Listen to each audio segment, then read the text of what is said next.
शंकर जी के जलहरी शिवलिंग के और बिल्कुल सामने जलहरी के पास में एक और गण की पूजा होती है जिनका नाम है चंड।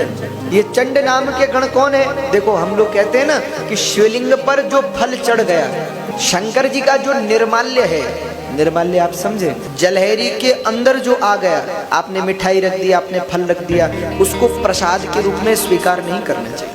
उसको खाने वाले को बड़ा पाप लगता है। यहाँ तो शिव पुराण में ऐसा प्रसंग आया कि भयंकर से भयंकर संकट पड़ने पर भी शंकर जी की जलहरी पर रखा हुआ फल मिष्ठान इत्यादि को ग्रहण नहीं करना चाहिए। क्यों?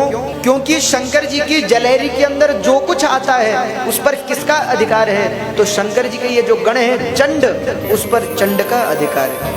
तो जो व्यक्ति उस निर्माल्य को ग्रहण करता है वो चंड के ही भाग को स्वीकार करता है, तो उसको पाप लगता है। इसलिए शंकर जी की जलहरी के अंदर, इसलिए कुछ भी शंकर जी को चढ़ाना हो ना तो जलहरी पे मत रखा करो, जलहरी से बाहर से भोग लगाओ भगवान शंकर को और फिर उठा करके आप बाहर बांट दो, चाहे खुद अपने घर ले आओ प्रसाद के रूप में।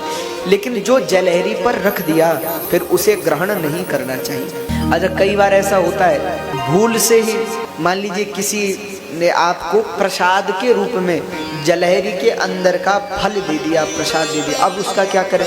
अब अगर उसको फेंकेंगे तो भी पाप लगेगा और अगर उसे स्वीकार करेंगे तो भी पाप लगेगा। तो क्या करें महाराज?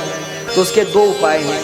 या तो उसको नंदी को खिला दीजिए, यानी बैल कोई मिले आपको, गौ माता मिले उनको खिला दीजिए, और आपको कोई ना मिले और ऐसा लगे कि भैया हम ही पालें अब क्या करें, तो फिर एक उपाय उसका भी है, वो जो शंकर जी का निर्माल्य है उसका स्पर्श भगवान शालिग्राम से करवा दो।